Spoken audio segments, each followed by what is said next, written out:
soirée extrêmement dense avant que Pierre Verberen, pour Médecins du Monde, nous rejoigne.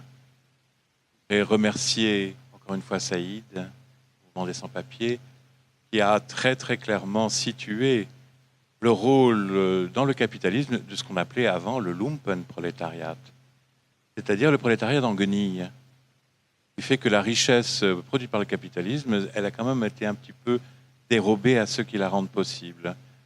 C'est quelque chose que nous devons garder à l'esprit. La démocratie va mal, c'est à nous de la guérir. L'état de droit chancelle, c'est à nous de le conforter. Si vous vous laissez confisquer le pouvoir, vous aurez les yeux pour pleurer, mais ça ne fera pas des beaux textes. Et avec ceci, je voudrais remercier Pierre Verberen. Je voudrais aussi faire quand même une petite annonce. Pour en finir avec les violences aux migrants, des pistes et des solutions. Et alors le deal, c'est qu'avec 20 minutes, on ne peut pas faire grand-chose, mais on peut dire déjà beaucoup de choses. Une publication avec François Gémen et vous-même, Pierre Verberen, Au-delà des frontières pour une justice migratoire, collection Liberté, j'écris ton nom. C'est, je pense, ce qu'on appelle un must-read, si on veut aller un peu plus loin et un peu sérieusement. Je m'adresse là aux étudiants qui sont d'amitié de venir nous écouter tous. Je suis certain que vous en ferez au moins d'un exemplaire à la bibliothèque de l'IEX, à l'évidence. Comme ça, il ne va pas dire non. Je vous cède la parole. Je vous remercie.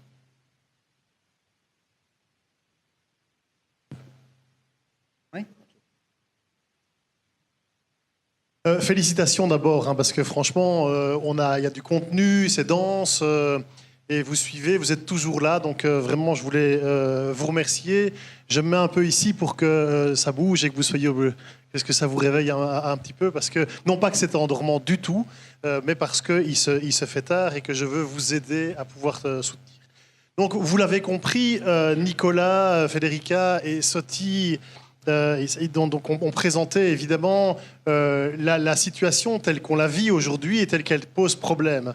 Et donc, le deal que les organisateurs de cette soirée ont fait, c'est de se dire, est-ce que nous sommes contraints de vivre dans cette situation aussi noire telle qu'elle a été décrite par toutes les personnes qui se sont très bien exprimées avant moi. Et donc, c'est un peu fort de cette idée-là, est-ce qu'il y a une alternative que François Gemène, effectivement, et moi, nous avons publié ce petit ouvrage dont l'objectif est justement de construire des propositions alternatives. Parce qu'effectivement, il n'y a rien de pire que de se trouver dans une situation où nous vivons quelque chose que nous supportons mal, mais par rapport à cette situation, nous ne savons rien faire. Nous nous disons, mais finalement, c'est comme ça, il n'y a pas d'alternative. Et c'est d'ailleurs le discours que généralement, les pouvoirs, quels qu'ils soient, totalitaires d'une certaine manière, sans le vouloir ou en le voulant, affirment en permanence que ce qu'ils font est la seule solution possible, qu'il n'y a pas d'alternative. Souvenez-vous, Margaret Thatcher, c'était déjà ce discours sur l'absence totale d'alternative. Donc n'essayez pas de sortir du cadre, n'essayez pas de penser autre chose. Ce que nous vivons aujourd'hui est non seulement bien, mais en plus, de toute façon, il n'existe pas d'autres solutions possibles.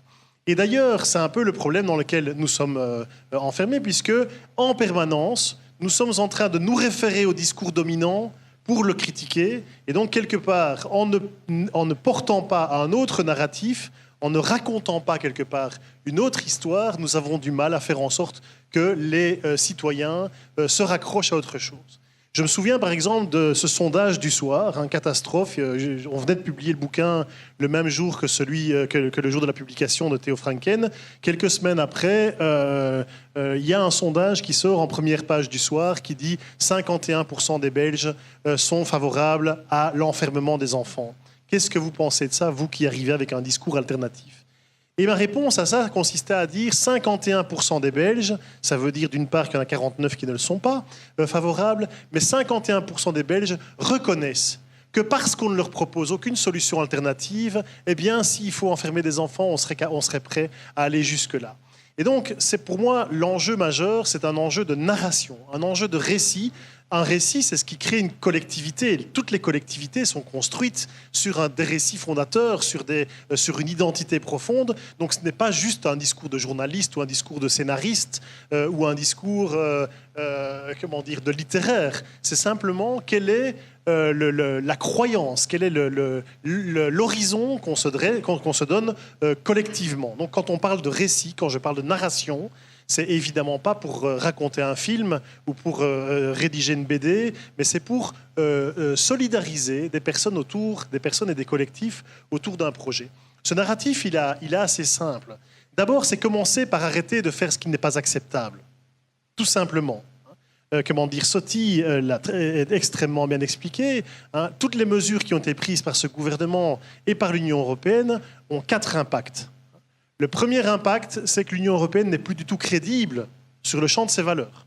Donc, ce qui constituait sa valeur forte et ce qu'on défend aujourd'hui en disant pas de migrants parce qu'ils n'ont pas les mêmes valeurs, aujourd'hui l'Union européenne n'est plus en capacité de défendre ce discours puisqu'elle s'est assise très clairement sur ses valeurs pour passer l'ensemble des accords d'externalisation des frontières et pour faire sa politique intérieure au niveau migratoire. Donc elle n'est plus crédible. On a perdu cette crédibilité. Le deuxième élément, c'est que l'état de droit en Belgique a été totalement bafoué, puisque quand la justice, un pouvoir indépendant, condamnait l'État sur une série de choses relatives à la migration, nous avions un secrétaire d'État qui disait « je m'assieds dessus parce que la justice n'est pas juste ». Donc le principe de séparation des pouvoirs en Belgique a été complètement bafoué par un gouvernement sans que personne ne démissionne dans ce contexte-là. Donc deuxième élément, on a perdu l'état de droit. Troisième élément, c'est que le résultat en termes de chiffres, Sotti l'a dit également, c'est que les résultats en termes de chiffres sont exactement les mêmes. Il n'y a pas eu de différence migratoire. Si on regarde, donc en Belgique, je parle de la Belgique, si on regarde par contre les chiffres dans le reportage tout à l'heure où on dit 2015, 850 000 migrants à Lesbos et 2018, 35 000, ces chiffres font penser que la politique européenne a fonctionné. D'une part, je pense que c'est vraiment important de bien regarder les chiffres, et dans le bouquin, vous verrez les chiffres très précisément. D'une part, les chiffres ont totalement diminué bien avant l'accord avec la Turquie. Donc, en fait, on est face à des mécanismes, on était en 2015, face à un mécanisme migratoire traditionnel, c'est qu'à un moment, dans une population donnée, il y a des éléments qui font qu'une poche de cette population va décider de migrer et de quitter son pays. Et c'est une fois que cette poche a fini, a terminé, s'est vidée, et qu'il n'y a plus personne dans ce collectif-là, dans cette strate économique, dans cette minorité ethnique, etc., qui a besoin de migrer, eh bien, il n'y a plus de migration.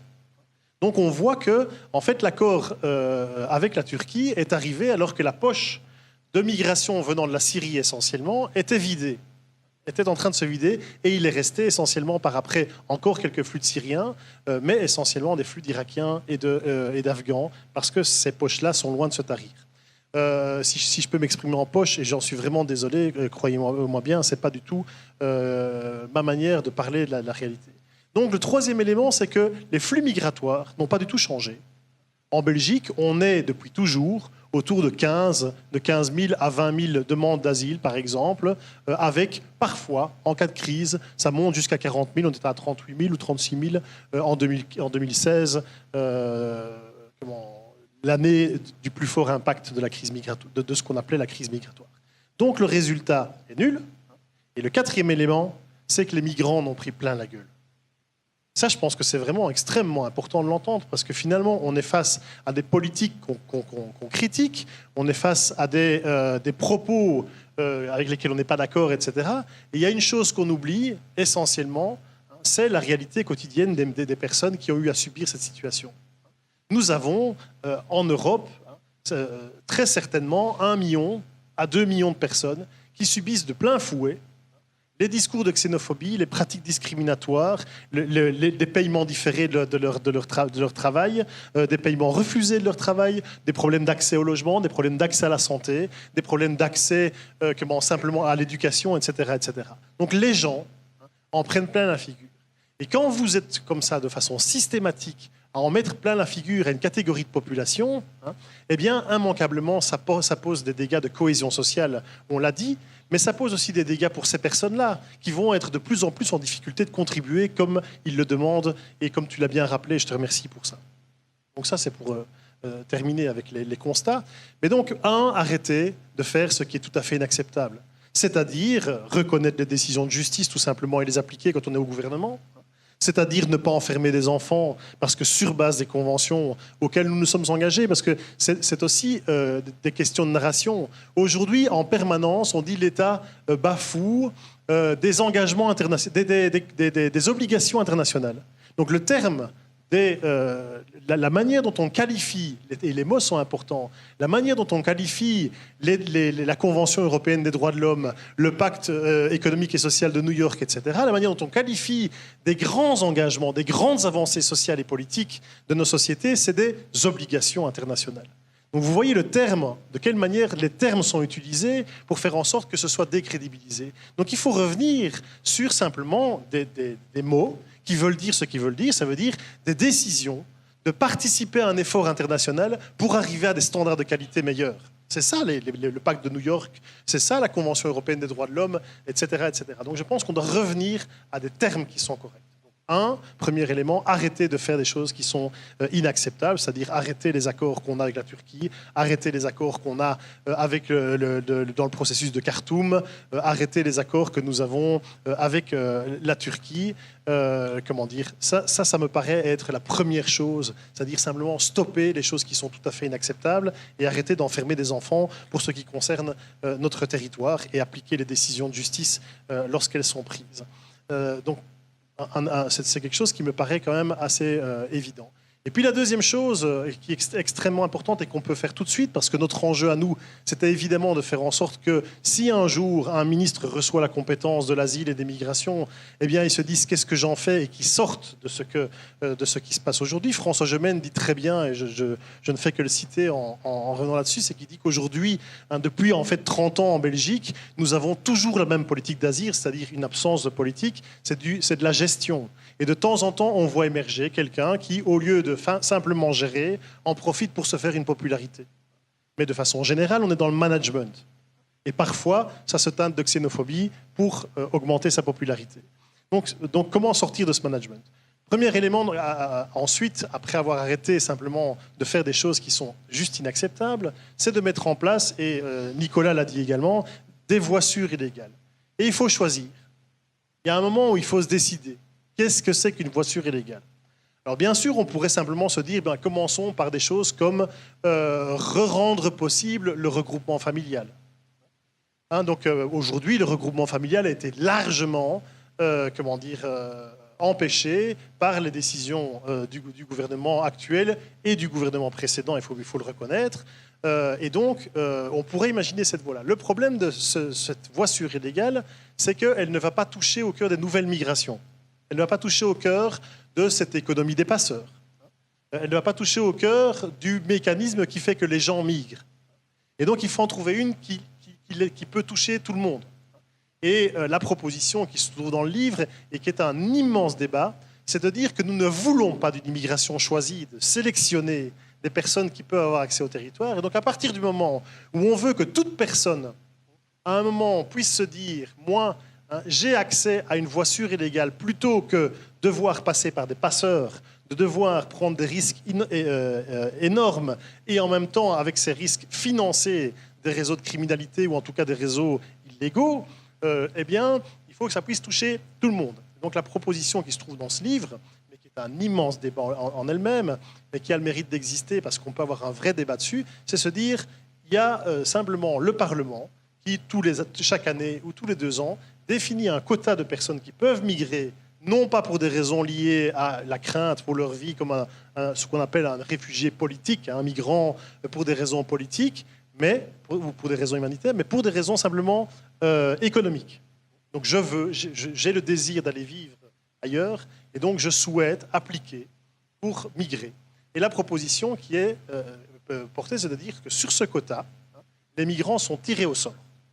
Ça signifie que pour toute personne, il y a à un moment une chance réelle, significative, d'être tiré au sort et de pouvoir ne pas avoir à choisir de migrer sur une base risquée pour sa vie, contributive à un système informel, voire illégal. C'est une proposition qui fait polémique, évidemment, mais qui permet d'avoir un nombre extrêmement précis, choisi démocratiquement, par un débat au Parlement, avec un monitoring de la situation. Donc, deuxième proposition, une voie sûre et légale.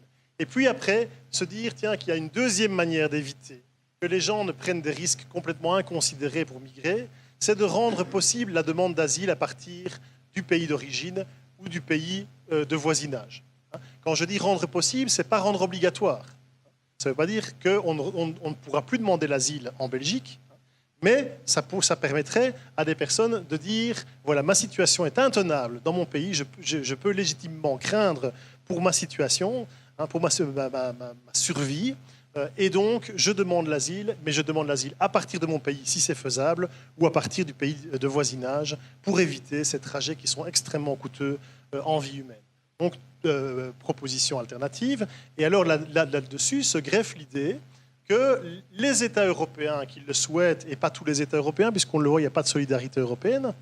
Je rappelle quand même que le pacte de Marrakech, donc le pacte de New York, le Global Compact for Migration, c'était l'Union européenne qui négociait pour les 28 États membres.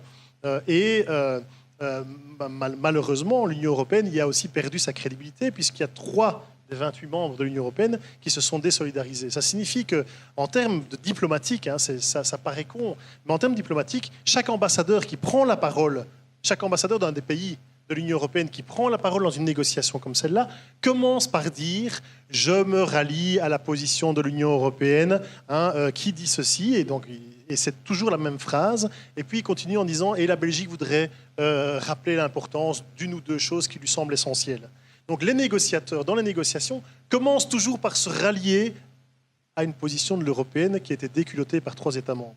Donc à chaque moment, en termes diplomatiques, chaque ambassadeur a dû reconnaître qu'il était déculotté devant tout l'ensemble du paysage international. Donc c'est quand même pas rien sur le plan symbolique. Donc l'idée, c'est de proposer que des États membres mettent en place un mécanisme commun de demande d'asile et qu'une personne puisse demander l'asile non pas en Belgique, mais à un espace comme la zone euro, comme l'Union européenne. Mais pour l'instant, on n'arrivera pas à l'Union européenne, donc c'est commencer par simplement un groupe de pays. Avec une chose qui est aussi intéressante, c'est qu'au moment où on l'a proposé dans le livre, on s'est dit que c'était peut-être un peu fou de le dire, c'est dire, en fait, conditionner l'exercice de la liberté de circulation consacrée par Schengen, donc le conditionner au fait que les pays participent à ce mécanisme d'asile commun. Donc ça signifierait que des ressortissants d'un pays européen ne pourraient plus circuler librement en Belgique, par exemple, si ils ne participent pas au système de solidarité européenne au niveau des demandes d'asile. Ça paraissait complètement délirant au moment où on l'a écrit, et à notre grande surprise, c'est une proposition qui est retenue par Emmanuel Macron. Donc voilà. Donc on est parfois extrêmement surpris par des alliances qui peuvent advenir comme ça. Et voilà, c'est la vie. Donc il y a tout un arsenal, et vous le verrez dans le bouquin si vous avez le courage de le lire, mais comme je vois que vous êtes courageux en restant, je me dis qu'il y a peut-être une chance que vous le lisiez. Il y a tout un arsenal sur le plan institutionnel, si je peux m'exprimer comme ça. Et puis il y a une chose qui est extrêmement fondamentale, c'est de bien prendre conscience que si nous avons un problème avec les migrations aujourd'hui, c'est essentiellement parce que nous avons surtout une crainte en termes d'intégration. C'est que nous doutons dans nos sociétés sur notre capacité à générer de la cohésion sociale avec de nouveaux entrants. Donc le problème de la migration n'est jamais que le cache-sexe d'un problème d'intégration que nous avons. Alors il y a tout le débat évidemment sur c'est quoi l'intégration. C'est un débat général entre les assimilationnistes qui disent ils n'ont qu'à apprendre la langue, ils n'ont qu'à se fondre dans la culture, et le débat entre les communautaristes en disant comme les Anglais, foutez-leur la paix, laissez-les vivre entre eux, et laissez-les vivre dans leur propre communauté comme ils l'entendent. Et en fait, en bon belge, on est dans le compromis, mais j'y crois fermement, c'est qu'il nous semble important d'être dans une logique de racines et d'ailes. Pour avoir des ailes, il faut des racines, et pour avoir des racines, il faut des ailes. Donc, c'est-à-dire que cette logique de l'intégration doit pouvoir soutenir la différence et doit pouvoir soutenir la ressemblance. Et c'est d'ailleurs comme ça, généralement, que sur le plan économique, les migrations sont les plus intéressantes. C'est McKinsey qui est quand même pas une organisation de gauche, un des Big Four, qui dit qu'il y a 3,4% de migrants et que les migrants, entre eux-mêmes, c'est-à-dire 265 millions de migrants, contribuent à 9% du PIB mondial. Mais ce n'est pas quand ils sont dans l'assimilationnisme qu'ils contribuent le plus, et ce n'est pas quand ils sont dans le communautarisme qu'ils contribuent le plus. Et donc l'enjeu pour nous, c'est un enjeu d'intégration. Je termine par ça, si c'est ça que ça vous dit ? Oui. Ok. Je termine par ça, en disant que, en fait, le grand principe qu'il faut pouvoir suivre aujourd'hui, c'est de remobiliser le dialogue socio-économique, le dialogue social sur la question migratoire. Les grands absents du débat migratoire aujourd'hui, puisqu'on le voit, le choc est entre les droits de l'hommistes et les nationalistes populistes, mais les grands absents, c'est tous les acteurs de l'intégration socio-économique, c'est-à-dire les partenaires sociaux d'une part, et c'est-à-dire les régions d'autre part. Les régions se sont toutes tues dans toutes les langues sur la question de la soi-disant crise migratoire ces 3 dernières années. Les régions doivent repartir au créneau et les partenaires sociaux doivent remonter. Ça signifie que ce ne peut pas être un ministre de l'Intérieur qui gère la question migratoire, parce que le ministre de l'Intérieur ne gère que l'accès sur le territoire. Et le ministre de l'Intérieur est celui qui gère également la police. Ça veut dire que c'est celui qui est le dépositaire légitime de la violence d'État. Donc nous ne pouvons pas confier à quelqu'un qui est le dépositaire légitime de la violence d'État le soin de régler la question migratoire. Nous devons distribuer la compétence migratoire sur des champs de compétences bien plus larges que sont l'éducation, le travail, l'emploi, la formation, la reconnaissance des diplômes, la validation des compétences issues d'expérience, etc., etc. Ça signifie qu'il faut sortir ce portefeuille de l'intérieur, absolument. Le confier au Premier ministre ou le confier à une conférence interministérielle peu me chaud, mais ce qui est important, c'est de retrouver le sens de l'intégration. Et l'intégration, on le sait, elle se fait à 3 niveaux depuis toujours. Au niveau familial qui est en difficulté, au niveau de l'éducation qui est en difficulté et au niveau de l'emploi qui est en difficulté. Donc les 3 grands vecteurs d'intégration sont aujourd'hui en difficulté et donc les migrants ne sont jamais que le reflet de ce que nous n'avons pas réussi à faire pour nous-mêmes à travers ces 3 grands piliers d'intégration. Et donc c'est ces vecteurs-là qu'il faut travailler. Je vous remercie et j'arrête de vous en parler. Oui, merci beaucoup.